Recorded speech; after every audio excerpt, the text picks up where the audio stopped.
Yeah! What's up, everybody? Thrilled to be with you after a win. Every time I do these, it's only the second time, but they've come off nice wins. So that makes everything a little bit easier. The mood is good. The vibes are immaculate. It's a good basketball team.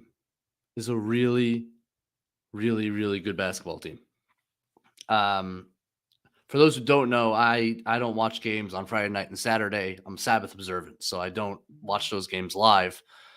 This was a unique challenge in that I had to catch up on the Wizards game during all the breaks of this Pelicans game. So I was literally watching two games simultaneously to make sure that I was fully prepared to be with you guys tonight. And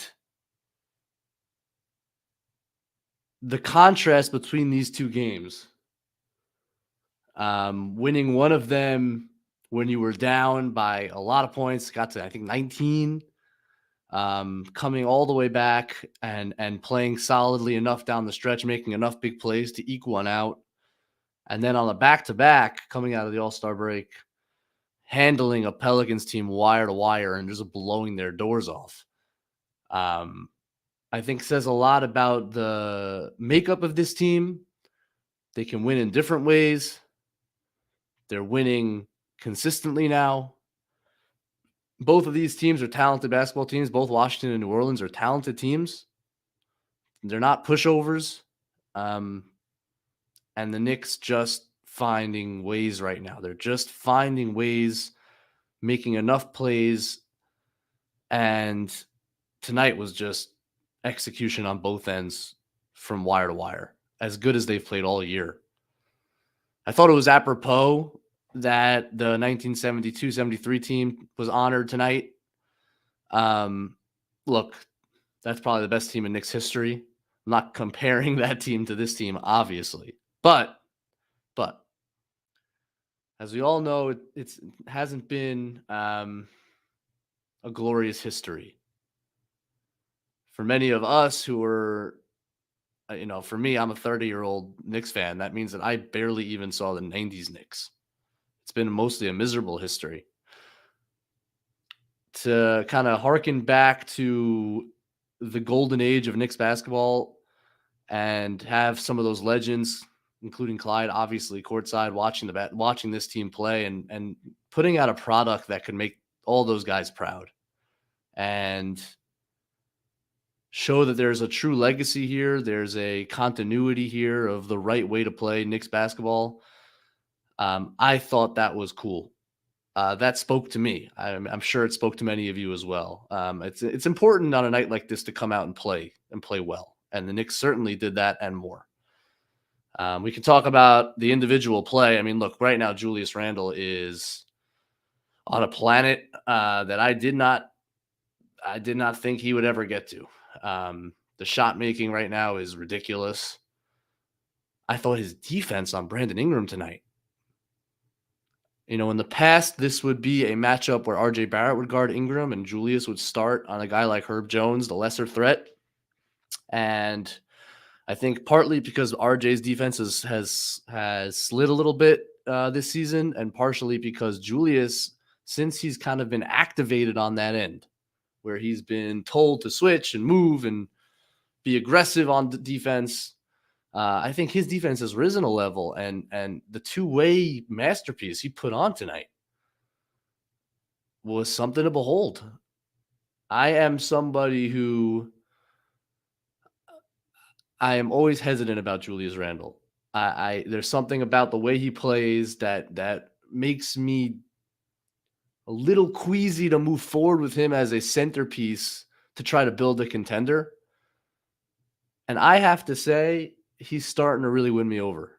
He's really starting to win me over because this version where the shot making is at this kind of level, and then the defensive energy and the defensive ability to move with some of the really good players in this league. I mean, he's done it on Kawhi Leonard, and he's done it on now Brandon Ingram. I mean, these are tough. These are some of the best wings in basketball. And he has shown an ability to stay with those guys. And then when they screen, he's able to switch onto smalls. I mean, he is playing as complete a game as we have seen Julius Randle play. This was a 2-game masterpiece. You'll have a hard time finding a better 2-game stretch this season from anybody in the league.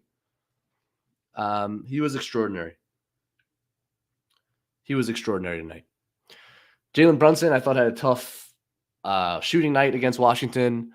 Comes back tonight. It wasn't his best shooting game, but I still thought he brought all the Jalen Brunson things. I thought he was rock solid. I thought he was rock solid.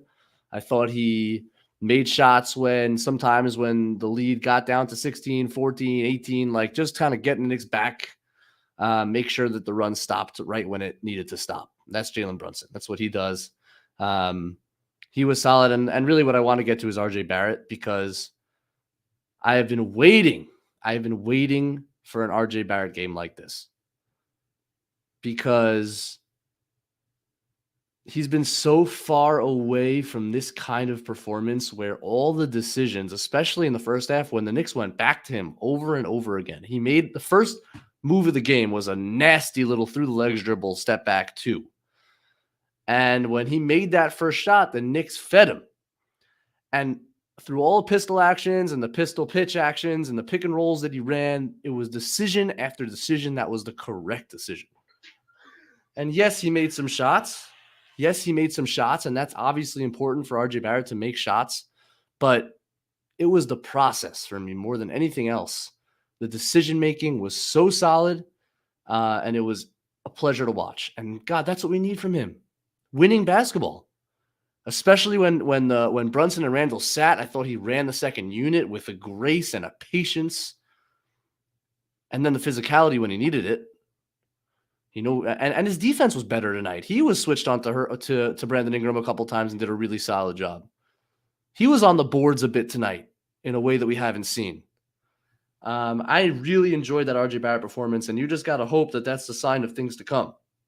Because, as I said before the All-Star break, that's the key to unlocking the full potential of this team, which we're now coming to realize is a pretty high potential. We're coming to realize that this team can play with some of the really good teams in this league. They showed it without their starting center. They beat some of the best teams in the league. They just blew out a team that should be somewhere near their level. Blew them out. And RJ Barrett's the key to unlocking all of it. We can run down the line quickly, and then we'll get to the super chats. We can run down the line quickly. I mean, quickly with another brilliant game. He broke up some fast breaks in the first half. He had no right breaking up. He is just so smart. He is so ahead of the curve. He anticipates as well as anybody and certainly on the team, probably in the league. He's just a step ahead constantly. And his shot making really now we're over a pretty long stretch of time where Immanuel Quickley's been making shots. And if he makes shots, we know the rest of the game is in phenomenal shape. So good on IQ to keep it going. He's been so good. Mitch looks explosive. I got to say, and going back to the Washington game too, I think his first jump looks quicker than before he went out, and that could just be a function of rest because it was his hand. So he had full function of his legs. I'm sure he was working out. I'm sure he was also able to rest, but it feels like he's finishing as explosively and his rim protection is as good. And that his reading of offensive rebounds is so elite. And it's we love Hartenstein now. I think he's proven himself as a really good backup and a fringe starter in the league. But Mitch brings something to this team that they need. And God, he's important. And these both games, I thought he was really good. Grimes made a couple shots tonight. And I thought Grimes' defense on Beal against Washington was really good. I thought his defense tonight was, again, really good. The corner 3 looks a lot more comfortable right now than anything above the break. I think that's something to monitor. He jumps very high on his jump shot, and I think that he hasn't maybe quite adjusted to the above the break threes at the NBA level, which is very far. But his corner 3s are knocked down, and he made one beautiful pass to a cutting RJ, which we know is his closeout attacks are solid, and his interior passing is really good. So I like the games from Grimes. Josh Hart, what can you say? The guy just gives you everything you could ask for. Everything you could ask for. And he's making some shots. But like the fast break, we knew he was going to be a tremendous addition in transition. The way he's able to finish at the rim through contact, his defense, both on and off the ball, and then just like the gritty, winning, loose ball plays that he makes. And you can point to obviously a few against Washington down the stretch that were massive plays, but even in this game as well, he just out hustles you. He out physicals you. He brings such a unique element and an added element to this team that has made a tremendous impact. So look, everybody played well. Obi was quiet, but I thought he played solid defense. Like everybody played well in a game where you just destroyed the New Orleans Pelicans. So good on them. Good on them. I can't wait to get to the super chats. I guess first we got to do the moments of the game. The moments of the game. Oh, man. This was like, it's not like you could point to a clutch play. That would be an obvious moment of the game in this one. Let me think of a few that come to mind. I'll start. I think maybe the most obvious one is the quickly to Randle off the backboard alley-oop, which was absurd. and Randle's kind of laughing about it. Just a nice exclamation point on a great performance. Good to see the guys having a good time. Good to see the vibes. And well-deserved because the team is playing great. So good on that. To good on Quickly, who always brings a little bit of joy to the game. That's the first one that comes to mind. I would also add the Julius Randle behind the backboard floater. It was early in the game, but it was a fairly remarkable and mind-breaking shot that I'm not sure why he took and how he made. That was wild. So let's put that one in. Yeah. Andrew just texted me and he's right. The Derrick Rose, chant followed by him entering the game to a huge ovation was really cool. And you could see how into it his teammates were, who clearly all love him. Would I have liked him not to take the first pull up and air ball by about 6 feet?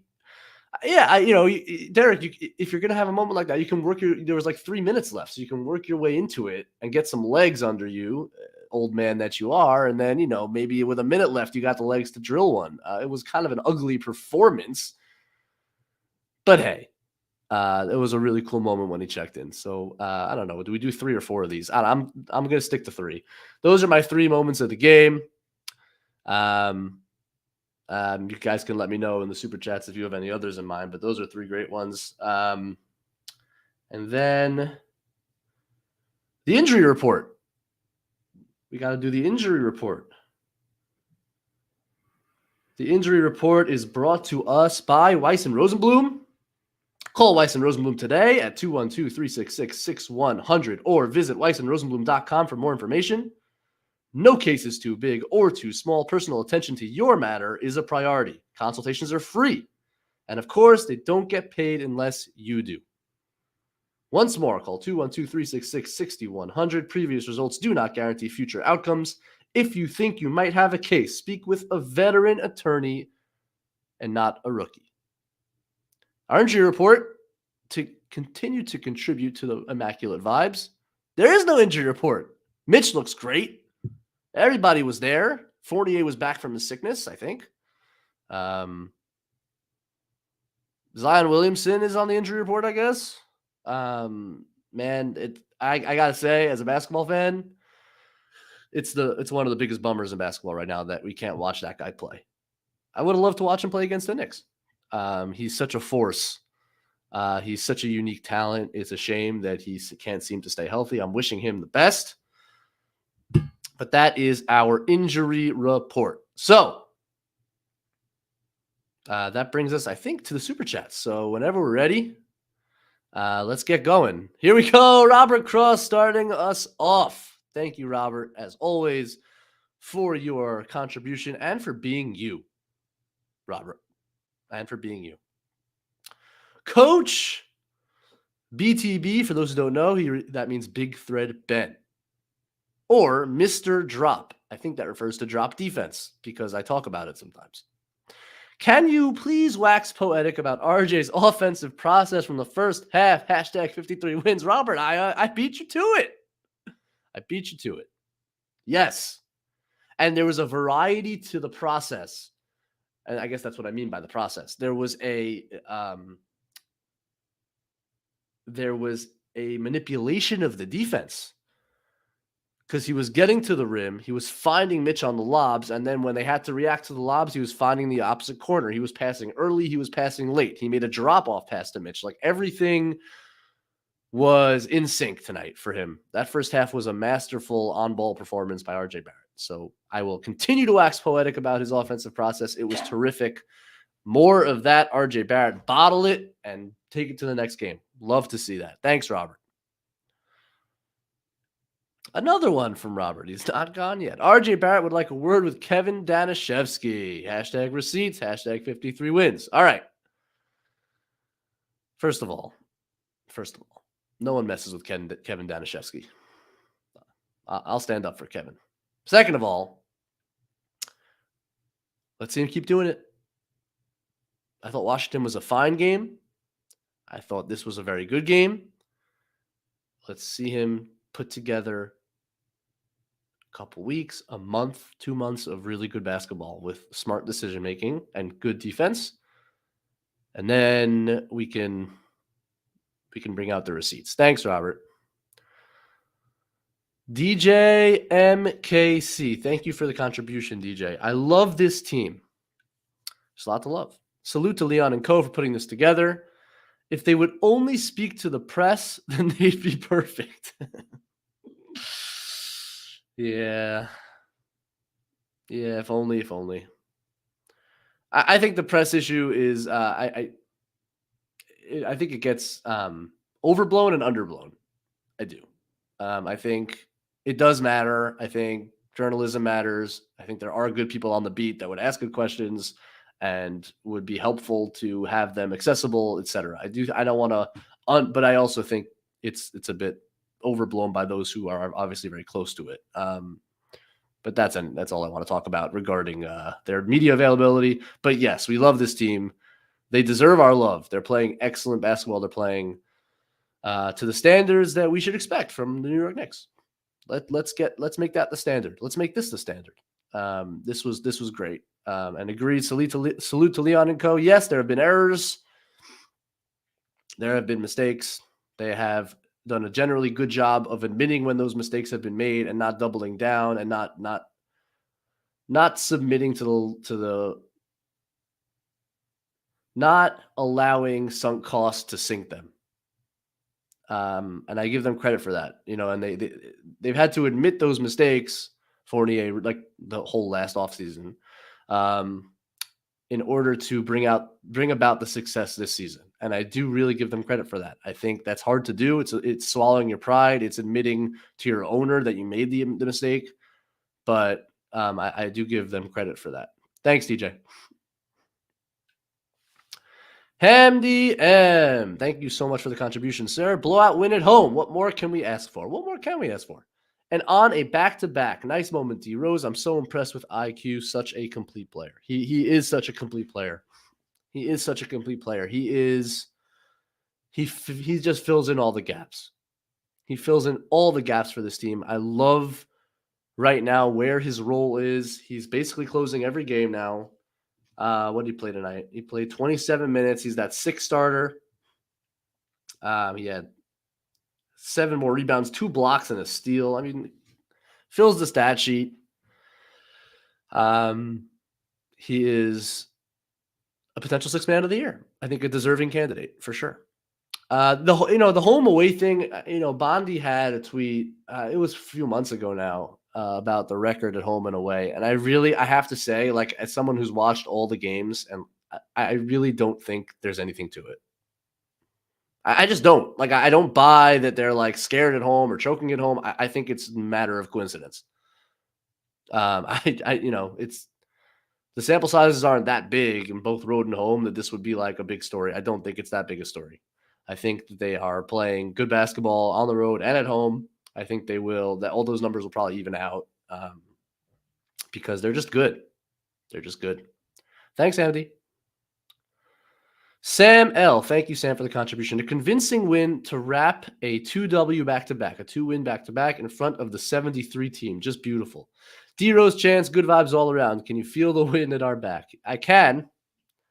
I will say Boston Celtics can potentially turn that wind around real fast. That's okay. You want the Knicks to play a really good game against Boston and compete, and we'll see where it goes. It's a really good team. Yeah, I want to speak a little bit more about the 73 team. I love basketball history. I was a history major, not a basketball history major, but I care about history generally. I've watched any game from the 70s Knicks that is available on YouTube, I have watched. And it was really cool. It was cool to watch and see those guys, the ones that are still with us and are healthy enough to be there. The video shout outs, Clyde, the whole thing. Jackets were dope. Kind of want one. It was really cool. And for the team to show out like that, and for those who haven't watched the 73 team and like don't believe Clyde when he waxes poetic about it, like they really did move the ball beautifully. They really did move the ball beautifully. It was obviously a very different game, but they complemented each other and they moved the ball and they ran a very beautiful offense. And this Knicks team, in contrast, I don't think we would say runs the most beautiful offense with as much movement as those 70s teams did. Obviously, they're also not as talented as those 70s teams were. But this team, in their own way, plays a very selfless game. And that's increased as the years gone on. I think they're finding a confidence in each other and a faith in one another that makes them greater than the sum of their parts. It's just that it's clicked into place. And it's so funny when that happens. And you can kind of feel it happen. But it's happened for this team. Like when you could go all the way back to when the rotation changed and Grimes entered the starting lineup and Fournier and Rose went to the bench. They went to the 9-man. And now you bring in Hart, who so seamlessly fits in and brings a new element to the team. It's all clicked into place. And there's a similarity there to those 70s teams. And again, like it's a ridiculous contrast. It's a great, it's a championship team, maybe the best Knicks team ever. But it was meaningful to me, and I'm sure to many here, to see how the team performed with that backdrop. I thought it was really cool. Thanks, Sam. It was beautiful. Here's Kevin. What's up, Kev? Around a year ago, the Knicks got killed in a matinee versus this Pels team without Zion, then went on a 3-17 stretch and a turning point. How far we've come. RJ. Yeah, I recall that. It was ugly. That Pelicans team, even without Zion, like with guys like Alvarado and Richardson, and Herb Jones, like they can punk you a little bit. They're physical. They're good defense. Like those guys, not the team as a whole, but those guys are good defensively. Valanciunas can beat you up. They're physical. Like you could see why that happened. And no one's out physicaling this Knicks team. That's the beauty of it. Like, man, they hurt you. They hurt you. Like, and this is when they signed Brunson, my first thought was, I said it on, I think, a pod with John. Good luck trying to guard Brunson, Randle, RJ coming downhill over and over and over again. Those three guys, tall, grande, and venti versions of lefty powerhouses. They're all so strong and physical. And it's a nightmare to stay in front of those guys over and over again. And how many times, it's not even whether the shot goes in, how many times have you seen defenders like double down in pain when either Brunson hits you with his like little elbow or little hip, or Julius or RJ? I mean, RJ went through someone's face tonight. And like, it wasn't a good play. But at the same time, when those things happen, they pick up charges because to me, the whole ethos of this team is to just beat you up. They beat you up. They're physical as hell. They're strong as hell. And they're going to keep coming. They're just going to drive at you over and over again until you back down or send help. And then the pass goes out and you get a three. That's or someone shoots and Mitchell Robinson's there jumping like first he bumps you and then he jumps out of the gym to get every offensive rebound. Hartenstein's doing this thing now, and I respect, and it's better served as a backup for this reason. Tibbs obviously has told all of his centers every offensive rebound is a priority. You go for it every single time because that's how we're going to build our offense. And that's why you saw there was a basketball index graphic that went up about offensive rebounding talent.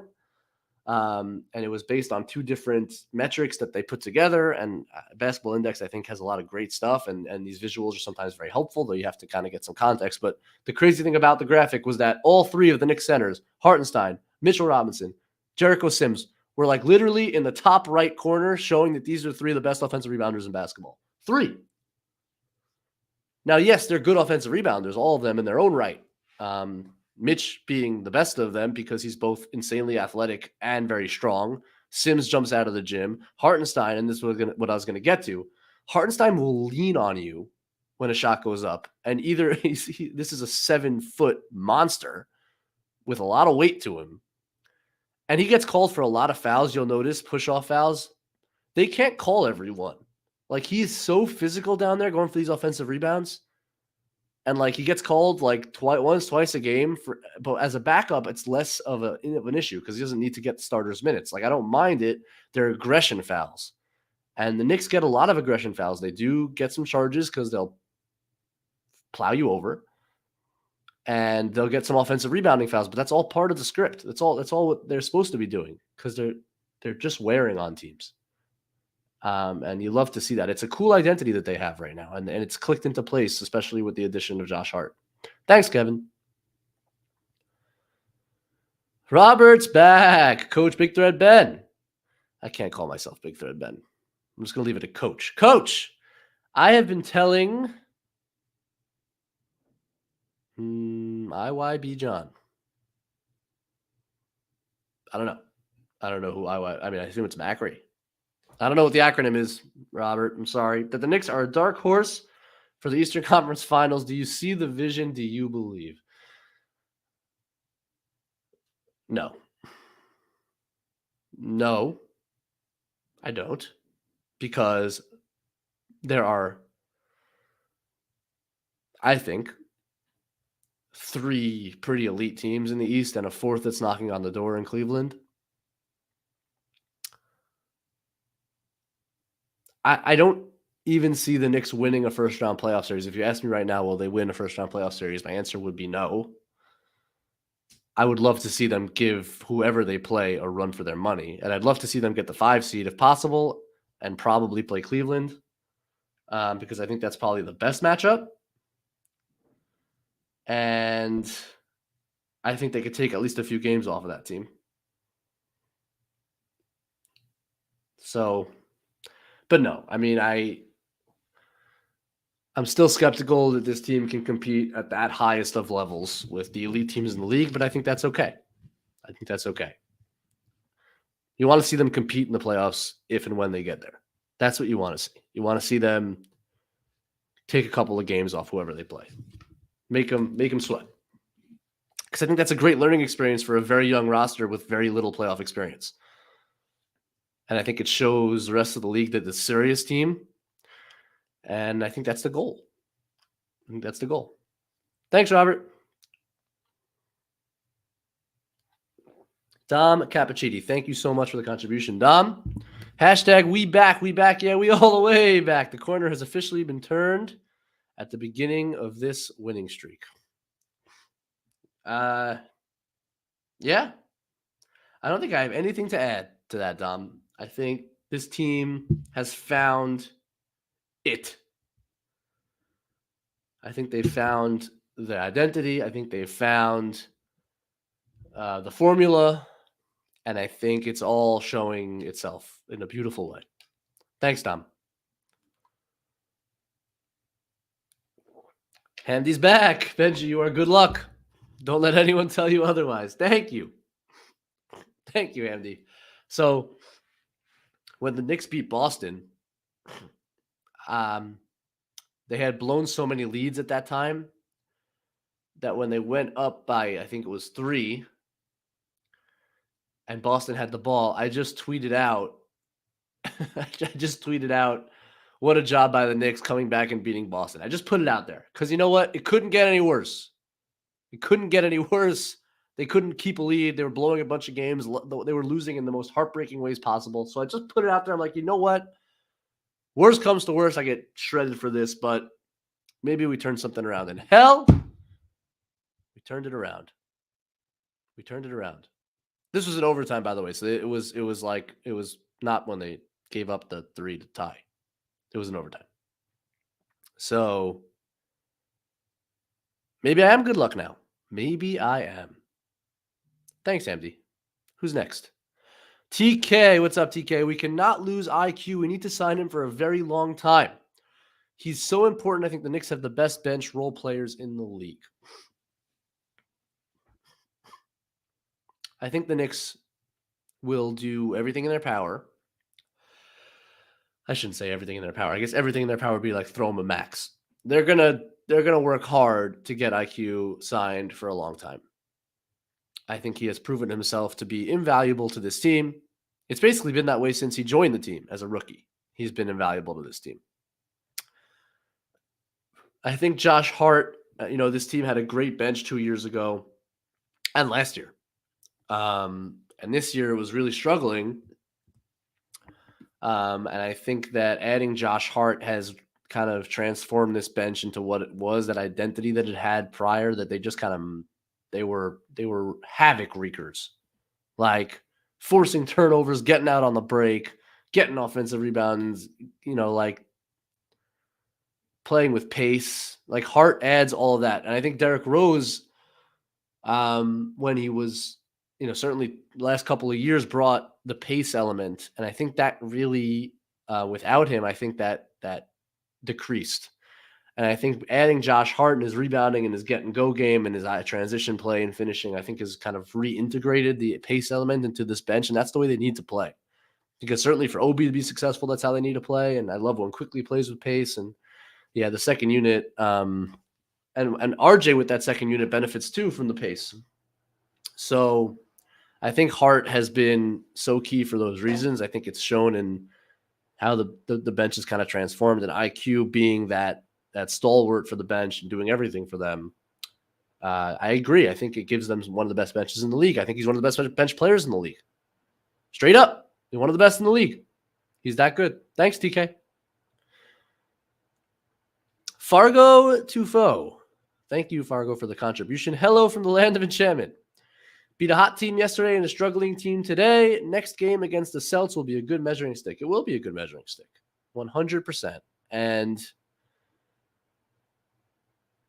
yeah, New Orleans is in an interesting spot. That was a pretty discouraging performance, obviously. I thought CJ does not look like the CJ. Maybe he's just kind of aging and can't really carry this kind of load anymore. I like their team a little better when Alvarado's out there than when CJ's out there. Alvarado's freaking frightening. When you're dribbling the ball and he's anywhere in the vicinity, you feel like he's going to get it. I know he got one poke away from Hartenstein. That was big at the moment anyway. Ingram's shot selection was terrible in the second half. He was forcing like crazy, but I thought that had to do with the Knicks defense as well. They need their best player to play, and it's a tough spot right now for them. But you got to beat that team anyway, and they still have talent, and I thought the Knicks did that. And yeah, the Celtics are going to be a great measuring stick, 100,000,000%. They will. I'm excited to watch it because the Knicks haven't gotten blown out. They don't really get blown out anymore. Like I think they're gonna play that game. I think they're gonna compete, and then it's just a matter of executing enough to beat one of the, if not the best team, one of the best teams in the league. Thanks, Fargo. Juanon. Thank you, Juanon, for the contribution. I just want to take a second to thank the basketball gods for Mitch being healthy.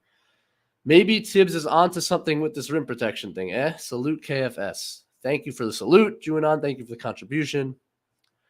Yeah, Mitch is, we spoke about it earlier.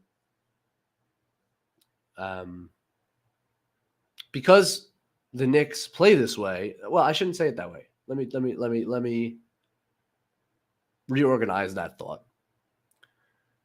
The Knicks play this way because of Mitchell Robinson. I really believe that, because I think that they said to themselves, of all the skills of all the players that we have, the very best skill of any of our players might be Mitchell Robinson's offensive rebounding. Like, he legitimately has a case as the best offensive rebounder in the league. So look around the roster. Is there anyone who has an argument for best X skill in the league other than Mitchell Robinson's offensive rebounding? Like, Jalen Brunson's a hell of an isolation scorer. Is there an argument he's the best? I don't think so. So, like, I think the Knicks said to themselves, we're going to drive. We're going to beat you up. We're going to get in the painted area. If you don't send help, whoever's driving takes the shot. Make or miss, we have the best offensive rebounder in basketball that can clean it up and put it right back in. And I think his second jump looks as springy as I've seen it all year. And I'm sure that has to do with the rest that he's gotten. He just looks really good. You're always nervous when Mitch comes back because it sometimes takes him some time to reacclimate to the game and to get in shape. And I haven't seen that. I've seen a seamless transition, and he looks just like he looked, if not even better than he did before he got hurt. So, yes, thank the basketball gods for Mitch being healthy, and may he stay that way for the rest of the year. Amen. Thanks, Junan. Hey! Macri, happy to be Wally pipped if they keep winning when you're on. Thanks, John. No, we don't want that, but actually we do. Yeah, if they keep winning when I'm on, yeah, you're done. I'm ousting you. But I assume my luck's going to run out at some point. And when it does, I look forward to hearing the Jonathan Macri tones back on the air. But thanks for letting me take your program for the night after a blowout win. Immaculate vibes. And let's keep going. Thanks, John. Who we got next? Anthony Strano. What's up, Anthony? The Knicks have 9 excellent b-ball players. This is really fun.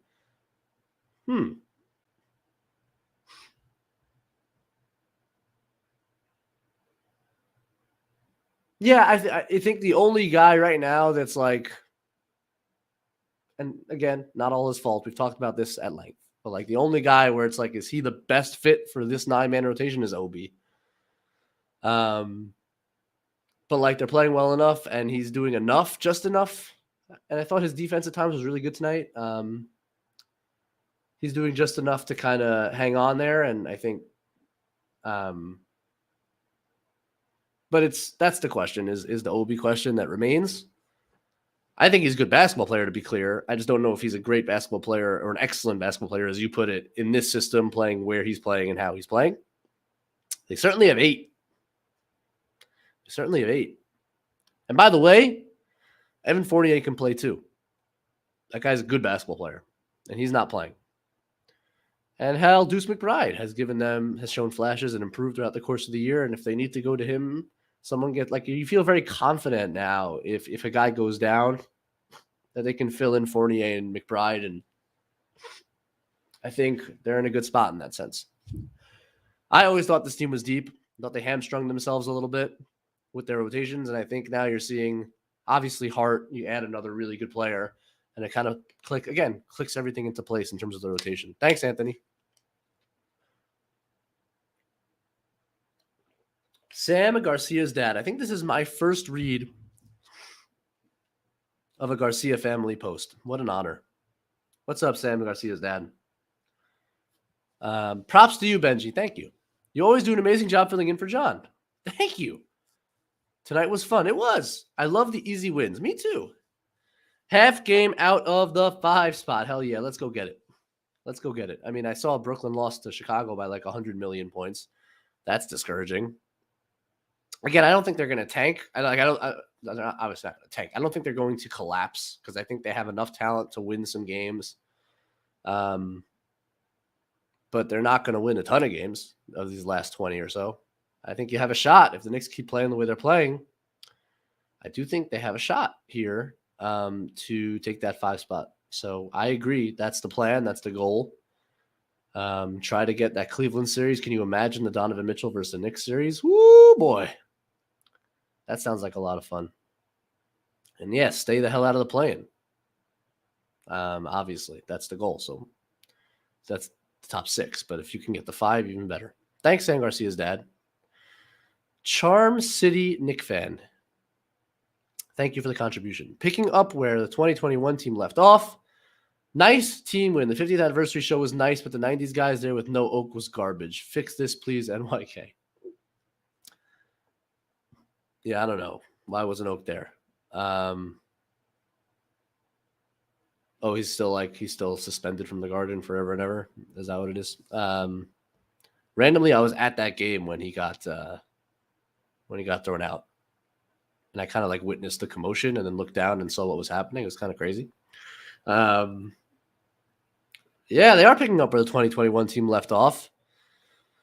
I think this team's better.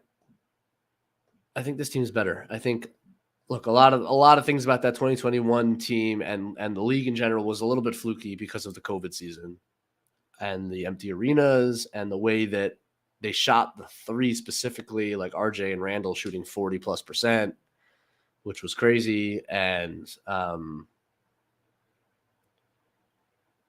they didn't have Jalen, but they had Elfrid Payton running point and rookies in Obi and Quickly, who are both better than they were then. And so I just think this team's more talented and better, even if they don't finish with the 4 seed like that team did. But yes, they are, in terms of the spirit and the energy and the commitment to one another. It does have that vibe right now, for sure. Thank you, Charm City Knick fan. Fargo's back. What's up, Fargo? Anyone who criticizes Rose will be sent to the Netherlands. Hashtag, why do you hate the Dutch?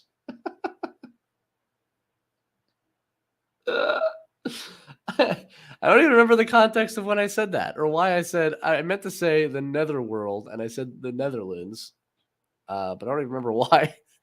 But I'm glad that you noticed and are now making me pay for it. I don't hate the Dutch. Love the Dutch. Love my Dutch friends.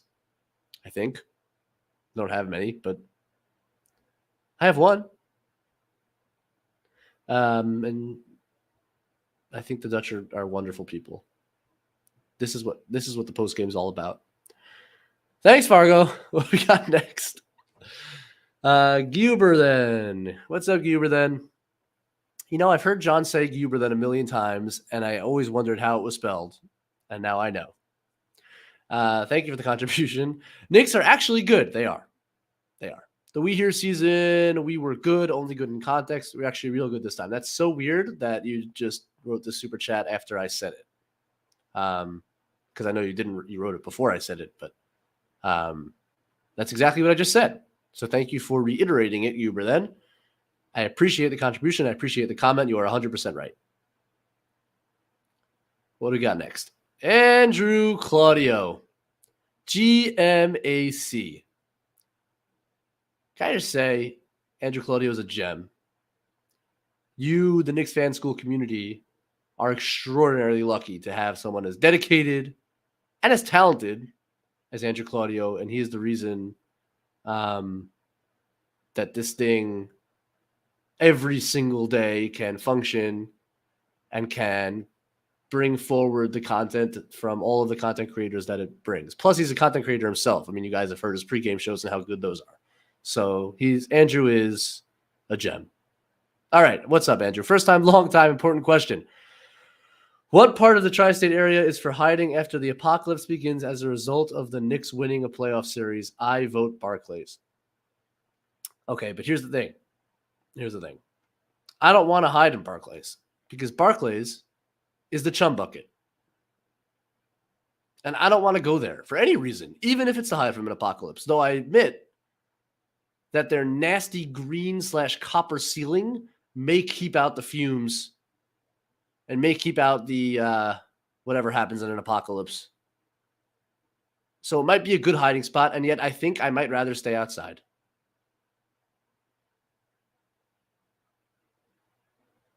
Good talk. Thanks, Andrew, for your contribution. Long live Barclays chum bucket. Dom Cappuccini. What's up, Dom? In a season like this, I really wish we had more Breen games, in particular tonight with the halftime salute to his heroes. One of very few regrets so far. Man, Dom, I had that same thought. I really did have that same thought, and you're right. And yet I will say, like Kenny Albert, he's the substitute. He's a substitute, right? Like for both the Knicks and the Rangers, he's the substitute. But that guy is as professional as they come. And not only that, but there's a connection to like Marv and like Knicks history in a way that I kind of got over it thinking about, like, at least it's Kenny Albert. Like, this is a guy who's been around the franchise his whole life. And certainly appreciates and understands the history and what these 70s guys mean to the team. And so I got over it in that sense. But yeah, we always miss Mike when he's not on the call because he's the GOAT. Thanks, Dom. Appreciate the contribution very much. James Piscal. What's up, James? Feel like Mitch being back really helped RJ get his groove back. James, that is a great point. Thank you for bringing that up. I want to talk about that. That two-man game they have is fun to watch. Yes, such a great point by James. That's a contribution both financially and substantively, James. So thank you, sir. RJ is such a good lob passer. And in his pistol action, the ability to just throw that ball up to Mitch when he extends that arm out and has a choice to either go finish or to throw it back to Mitch is key to the success of that action. And having Mitch back, like Art Hartenstein, God bless him, just doesn't have the athleticism to really finish lobs the same way. Excuse me. You don't trust Hartenstein to go up and get it against like rim protectors. But Mitch is as long and as athletic as any of them, right? So you can just throw that ball up if you feel like the defense commits to you at all. He can just throw that ball up to Mitch, and he connected on it. I'm mixed up now between the Washington game and New Orleans, but I feel like I've seen it 3 times already in those 2 games. And it's a big part of it for RJ. And then again, as I said, if RJ feels like that defense is now collapsing on that Mitch lob, which means that the weak side corner is kind of going to help and try to bump that roll, well, then that opens up the weak side corner. And we saw RJ's pass to Brunson in the corner for a catch and shoot 3. That was a gorgeous pass in the first half of this game. And I think that's all a result of that Mitch threat that you're pointing out, James. So well done by you. It's a great point. Thank you for the contribution. Jessica, how are you, Jessica? Always great to hear from you. Thank you for the contribution. Cheers to you watching 2 games tonight. Yeah, it was a hustle. I got to say, it was a hustle. I was back online at 6:50-ish. I get to get my kids to sleep. Like, got to my laptop at like 7:15 and like just started the Washington game, and just like every commercial was like watching it through, and was able to finish both. It was a hustle, though. It was a hustle. My dedication to the craft. Way to put in the work. Thank you for being awesome. That's very kind of you. Great game tonight. It was. Hart rebounds with his entire being. That's a great way to put it. He does. And how much has that improved in the last 15, 20 games? Because this was driving us all nuts in the first half of the year where he couldn't seem to secure a rebound. Now he's engulfing them. Mitch being back is huge. Randle has been amazing. Randle has been joke good. What do you have tonight? We haven't even spoken numbers. Randle had 28, 7, and 5, plus 26 on the night. Made 5 more threes. Man, RJ had 25, 4, and 7. Sheesh. Yeah, great numbers by those 2 guys. Mitch had 13 rebounds. Hartenstein had 10 rebounds, which talks to the point you made about his rebounding, Jessica. Knicks shot 51%, 40% from 3, 83% from the line. They had 19 turnovers, which stinks. And a lot of them were kind of, I thought, when the game was out of hand already. So you don't hate that too much. They out-rebounded New Orleans 54-39. They had 7 blocks. New Orleans had 0. So really a lot of good to take away from this game.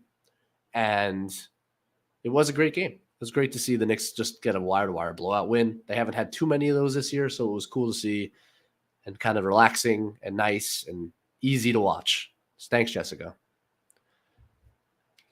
Busy.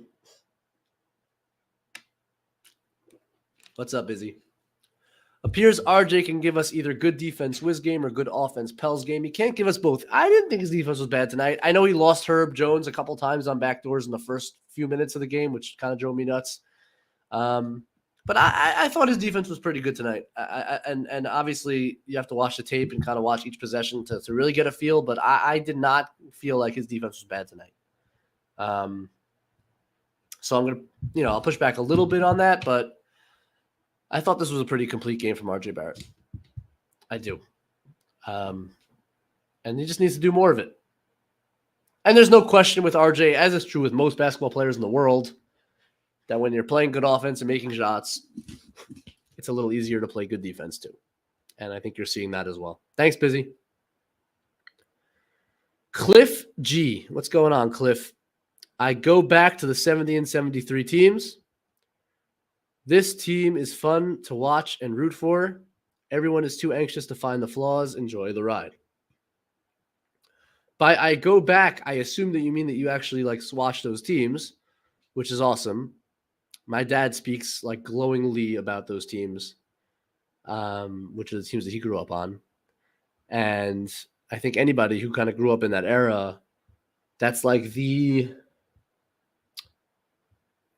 they are the model. They are the gold standard for how a team is supposed to play and support one another and believe in one another and trust one another and dedicate themselves to the game and to their teammates, to the fans. They're the standard, right?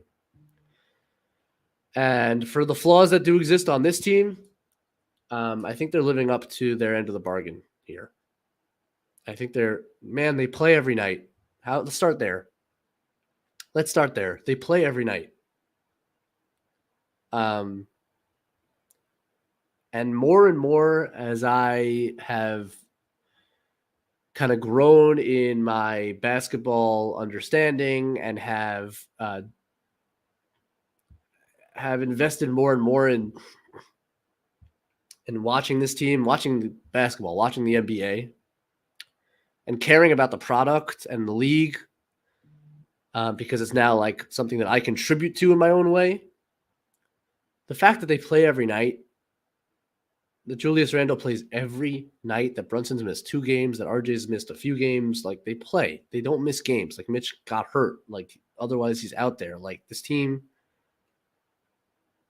is dedicated to each other, to the franchise, to the fans. And that matters more to me now as I've invested more in this. Because you just want to watch a good product at the end of the day and be able to analyze a good product. And when guys don't play and just don't care enough to suit up because their plane was on the tarmac for a couple hours, even though they make $42 million to play, $42 million. And you're going to tell me that it's a valid excuse that your plane was a little bit late on the tarmac, your private jet? $42 million. Your team's in the playoff race and you can't suit up? I don't know, man. I think forget about how they actually play. The fact that this team plays every single freaking night and tries to win every single game, which you can't say about every team in this league, puts you at a pretty good starting point. And that's something to be excited about and proud of and invested in, because they're invested in you. So you can invest back. So I think they're living up to their end of the bargain. And again, those 70 and 73 teams, if you go back there, obviously this team's not that. But they're living up to their end of the bargain in the same way. They're maximizing what they can do for this team. And I think that's really cool. And I think it's worth noting and kind of pointing out and caring about and feeling good about. And we deserve that, man. So enjoy it. Thanks, Cliff. Anthony Sixto. Anthony, thank you so much for the contribution. Am I high on wins, or is JR reading the defense, shift shadowing better? Yes. Not perfect, but seems much better about waiting for the defense, pull, timing his attack, or dish. I want the 5th seed. Yes, Anthony. Great point.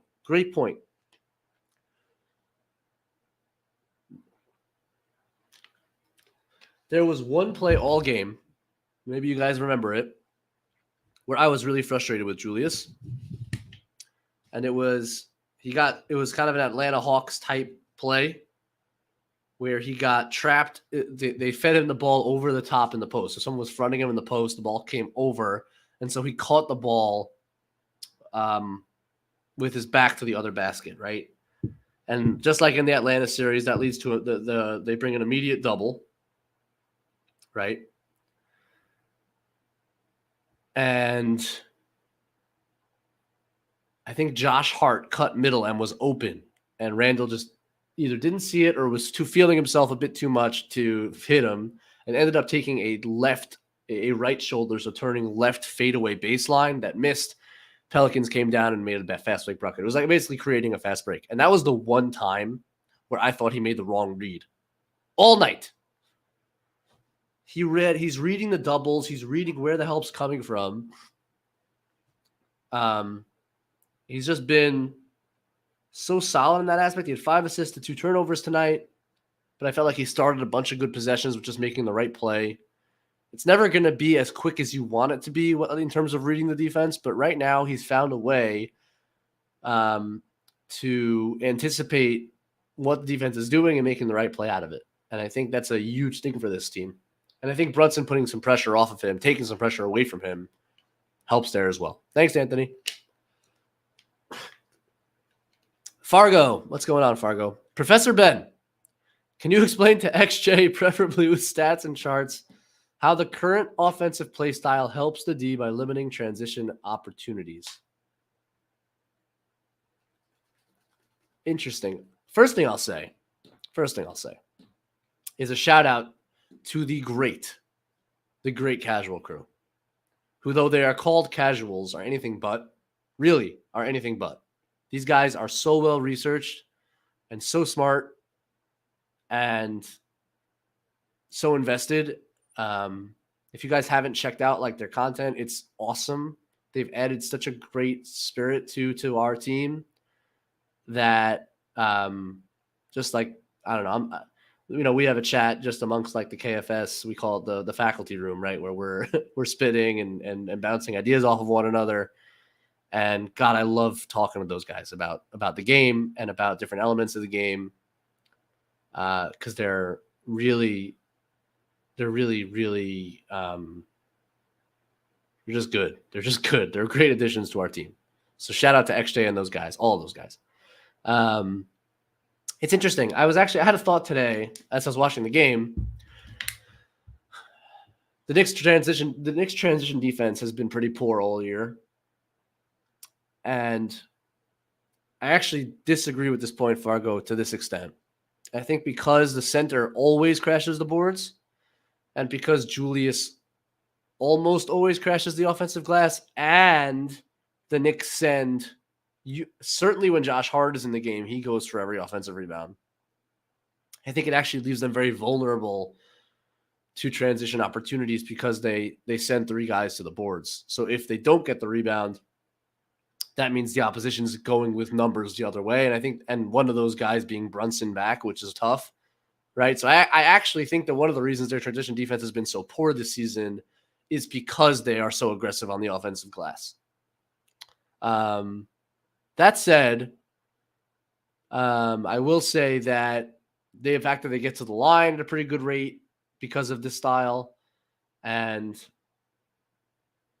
I think that does help. I think they actually could use a little bit less crashing from their non-centers to kind of stabilize their transition defense. I think that Mitch is enough, certainly, on his own, where you don't want to put yourself out of position crashing for the offensive rebound if you're going to make your defensive transition defense vulnerable. So I don't really agree, Fargo. I think in this sense, it actually does not help their transition defense. However, I think it's worth it for the most part because they're pounding teams on the offensive glass every night. But thank you for the contribution and kind of spurring that thought. I appreciate it. Busy's back. How dare J-Mac and G-Mac take off the night off and have the luxury of working from their home?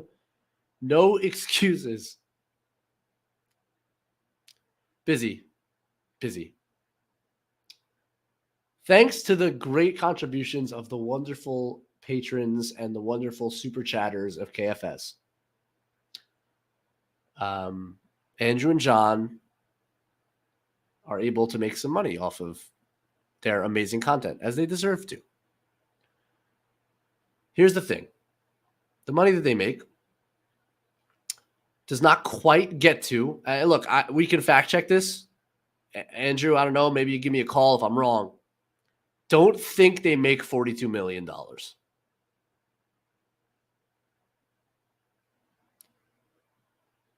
And as far as I know, they aren't fighting for a playoff spot. And as far as I know, they can leave it in capable hands. I hope, my capable hands, as opposed to Cam Reddish's hands.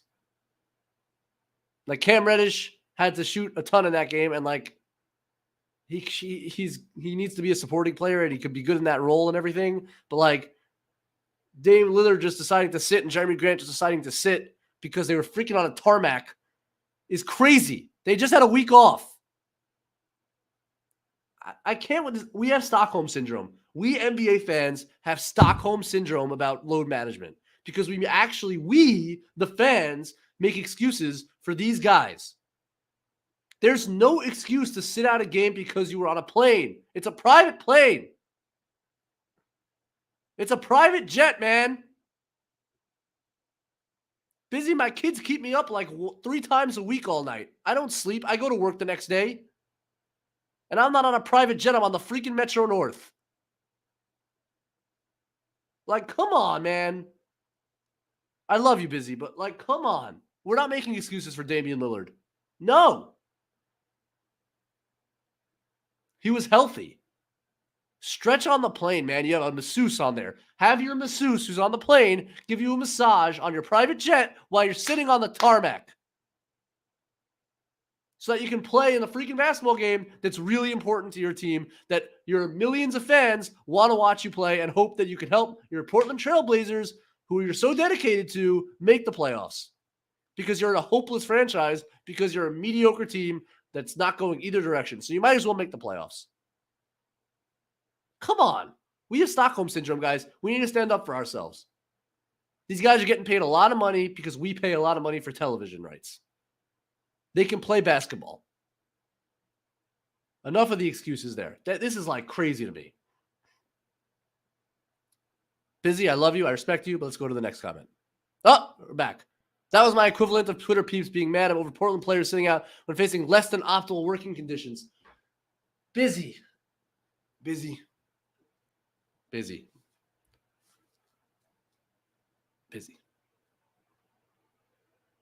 We already talked about it.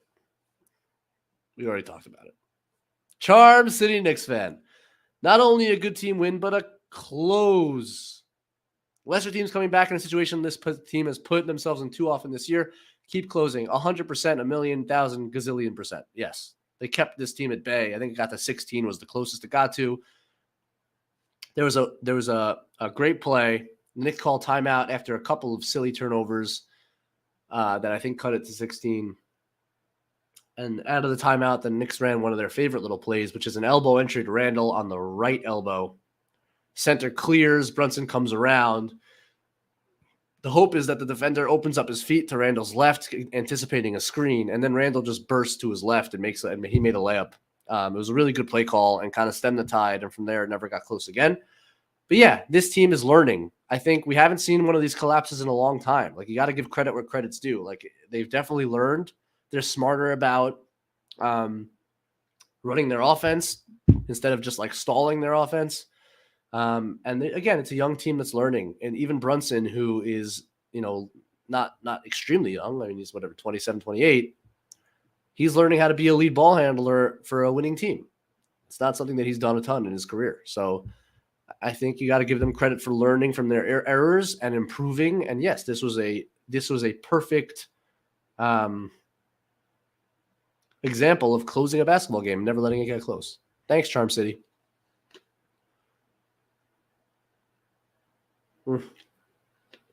Busy. Remember, they are people too, and this is their job. The 82 games we see them play is only a fraction of what goes into their job. Don't care.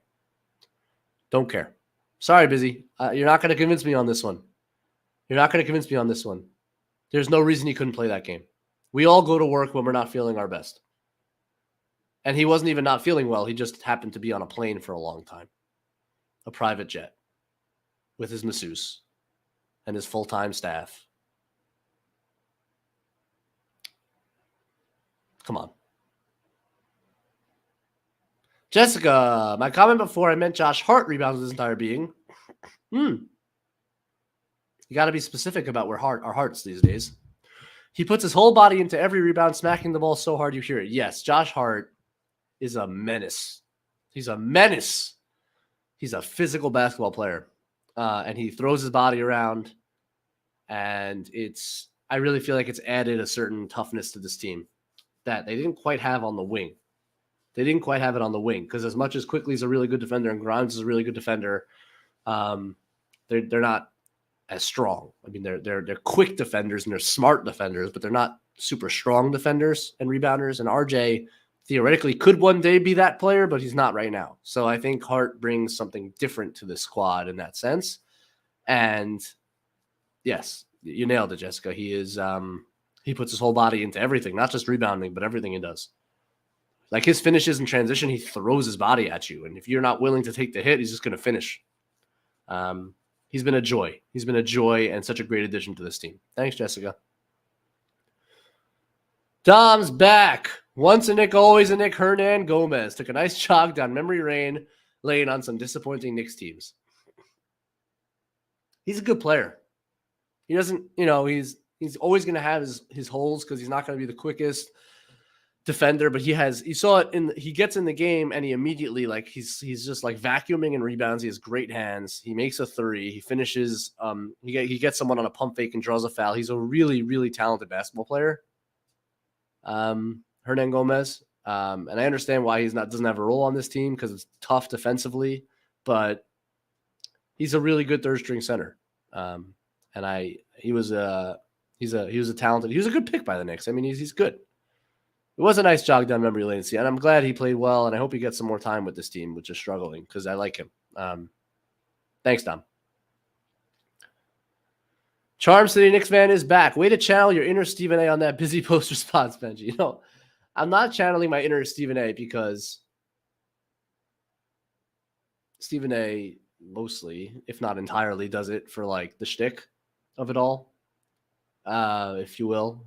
It's all a show, an entertainment, which is great because he's an entertainer and he does really well. So good for him. I feel this very strongly. I think we have allowed our standards for the players to shrink to such a degree where because we got so into the minutes thing and we want our teams to be really smart about resting guys and whatever.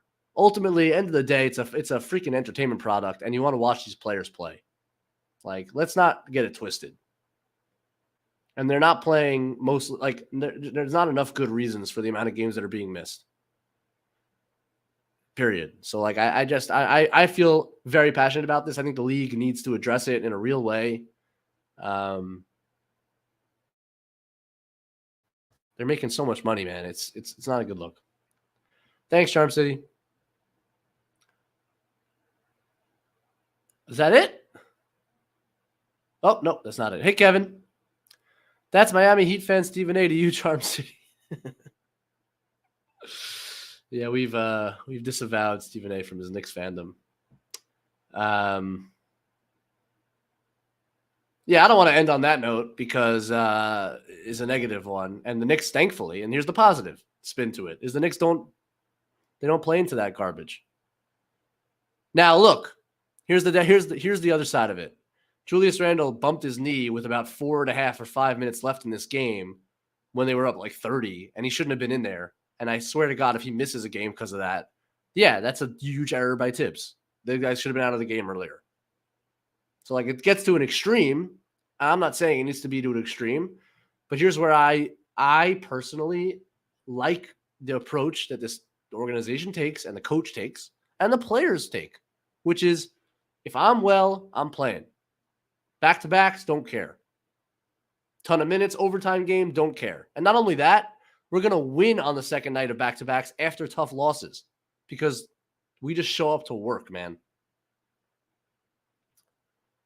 Hey, man, if you have a personal reason, something's going on with your family, you're not feeling well, legit, you're hurt. Like, I'm not a crazy person. I'm not saying like anybody in any profession, if something's wrong, you don't go to work. But like, man, everybody in this world deals with like, and we're not getting paid like this, and we deal with stuff and we go to work the next day. So like, they should too. I don't really get why we give these guys passes. Thankfully, the Knicks don't need them because they show up every night. Every night they show up and play. Good on them for that. All right, Busy. Thank you for the contributions. I appreciate it. We can take this offline, but if your boss gives you the day off, look. So I'm also blaming the bosses. I'm not just blaming the players. It's both. But if Dame Lillard said he wanted to play, he would have played, and his boss should have told him to play too. So I'm gonna leave it there. But thanks, Busy. Andrew can confirm he does not make $42 million. I figured as much, but I just wanted to double check it. All right. Well, everybody, thank you so much. I think that's it, right? I don't know if you want to hop on. Oh, no, here we go. We got more. Thank you, everybody. This is very kind to keep them coming. I appreciate it. Sam L. Bird's eye view. A year ago, everyone was unhappy, clamoring to play the kids, expecting big changes. They have stayed the course. Good things ahead. They have. And look, they've played the kids. I'll say like Obi's the exception. And I think that they've done Obi poorly, but I also think that Obi's a victim of circumstances and unlikely circumstances at that, which was that Julius Randle became who he is. I'm not saying the coach handles that perfectly, but you hired this coach knowing who he was, and he's going to play a center all the time. Obi's not going to play center for this coach, and therefore Obi gets squeezed out of minutes. But otherwise, he's played the kids, man. He's played quickly since he was a rookie. Now, should he have started quickly last year? Yes. But overall, can you say that Tom Thibodeau hasn't done a good job developing Immanuel Quickley? Like, I think Immanuel Quickley has developed beautifully. He's blossomed in 3 years. I'm not saying every step of the way has been perfect, but like big picture, as you say, Sam, bird's eye view, they've developed beautifully under him. Good to see Grimes knock down a couple tonight. I think Grimes is really good. I think Grimes is getting better. Is it a problem that Josh Hart's going to take some minutes from Grimes? I'd like to see Grimes more at like the 25-minute mark, but I can deal with that right now this season for the last 20 games. I think Grimes still has enough of a role and a place to develop, and he's still going to close some games in the right matchups where I'm not too worried about it. So I think he has played the kids, and they've flourished, and they're playing really well. And that's the bird's eye view if you're being realistic about it and fair about it, even with last year being what it was, which was a disaster. That's even looking bird's eye view, 3-year picture of the Tibbs era. I think the team's in a good spot. I do. Thanks, Sam. All right, Justin, that's it. I don't know. You want to hop on? I don't know if you hop on. Maybe you don't. If you don't, that's okay. Thank you guys so much for tuning in. I really appreciate it. This was a lot of fun. Great win. Immaculate Vibes. Give this video a like. Please rate it 5 stars. Do whatever you do to get us the proper attention because it helps us out. And we love providing this content to you. And it's been a blast to be with you tonight. Here tonight. Have a wonderful rest of your weekend, and let's go get Boston on Monday. Thanks all.